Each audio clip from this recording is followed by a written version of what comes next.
Hello, everyone. Nice to be there again. Nice to talk to you again. Here is the 13th installment of our weekly news flashes on gossip. So, as a quick reminder, gossip is aimed to be kind of the ultimate, I would say, private, censorship-resistant chat app. And we feel it's more relevant than ever because of the recent events, the rampant censorship around the world, silencing people, spying on people. So we're trying to build something that's truly built for modern privacy use cases from the ground up. Of course, this takes time, and that's why we have this news to tell you about the latest development news, what we have built last week, and how far we are from one day releasing this system as a full standalone working system.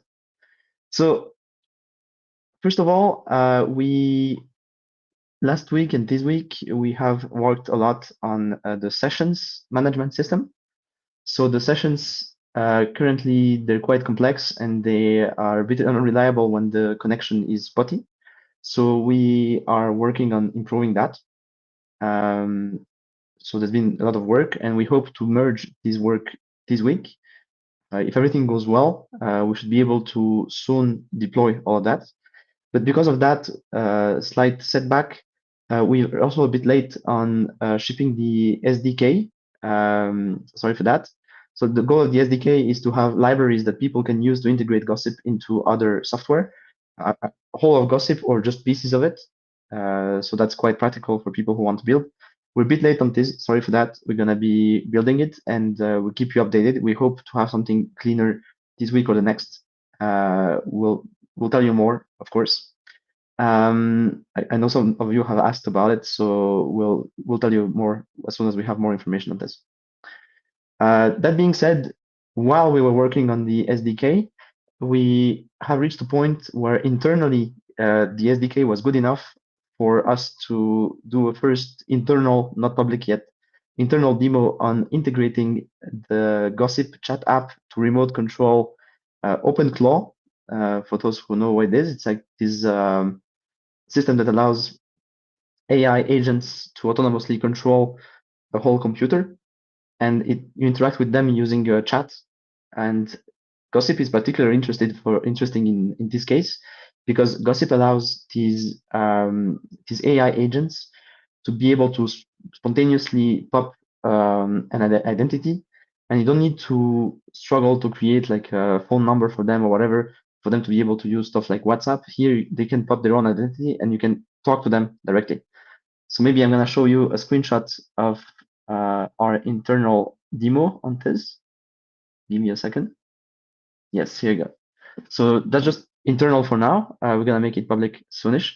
But it's a first test where through Gossip, we ask OpenClaw whether it can list the current folder in which it is, and it does. And as you see at the bottom, Gossip connection is working, and it sees the Gossip repo where our developer was working, and it's functioning. So these are the first steps that are internal. We're going to improve it, of course. This is the SDK that's working right now. And we're, of course, improving it every day. So more on this very soon. And another point that I want to mention was that we have also worked on the plausible deniability stuff that I have mentioned last time. So plausible deniability is about if you're a journalist, if you're somebody who's targeted, being able to cross a border and the authorities can actually look into your phone. They should not be able to see how many sessions you have, and you can have multiple sessions, one that's with sensitive data, one with just your family chats, and you can show them one, and they have no way of knowing whether there's more sessions that exist or not. And so we have run through quite a few steps of the study of the system. We have like a preliminary version that works internally, but that is limited to crossing the border once.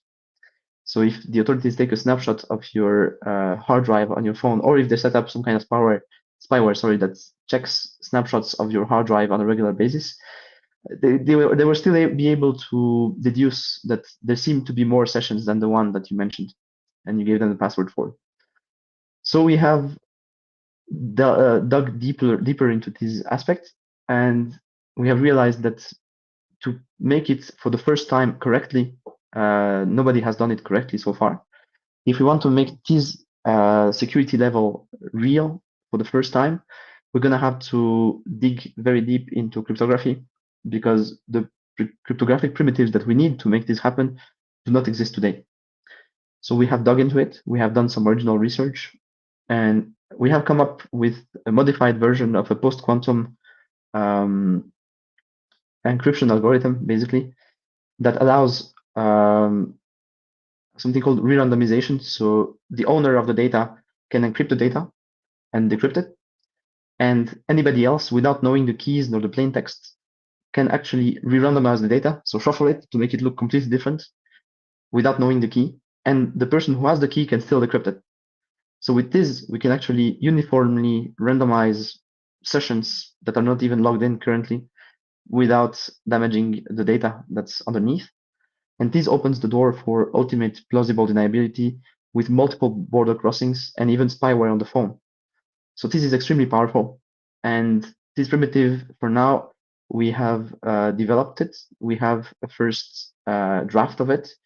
We have a first paper that we wrote with demonstrations of the security of it. We cannot show you the paper yet because we have submitted it to a journal for publication, to a research journal.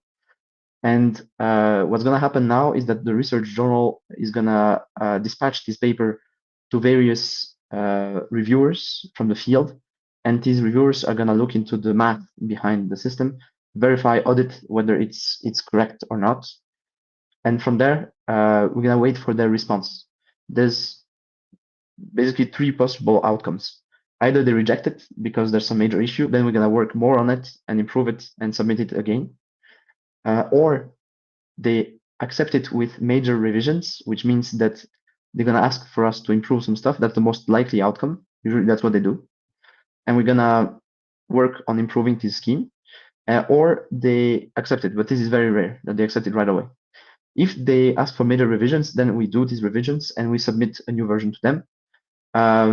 Just for information, the median time it takes to receive the first responses is about 25 days. So take a month from now to receive the first responses of the first round, maybe more, maybe less, depends on the availability of the reviewers and the editor.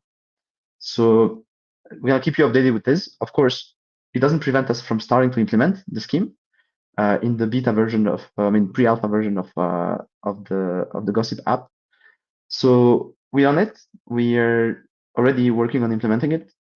It's gonna be available, of course, as a pre-alpha before the algorithm is fully reviewed. So make sure to consider that Gossip is not production ready yet. It's still a development app. Don't use it for very sensitive stuff because the cryptography has not been reviewed yet. But once we manage, if we manage, we hope we do, if we manage to get accepted and published inside this journal, from there, the next step is going to be to use this primitive that doesn't exist currently and make it work on a higher scale inside a wider work about plausible deniability. And this is going to be the masterpiece that we are aiming for. And Gossip would be the very first one to integrate the possibility for journalists to cross borders with different sessions, different chat sessions with different types of contacts, and to have full mathematical plausible deniability across border crossings. So even if they cross multiple times. And this, according to our research, is the first time that it's being implemented.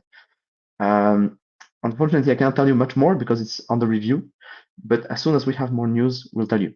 But if we manage to do that, it's going to be very powerful and very unique. And it's something that many people need today. So keep an eye on our news. We'll tell you more. And yeah, I think that's the main news. On a side note, the policy changes on the App Store on Apple have been applied.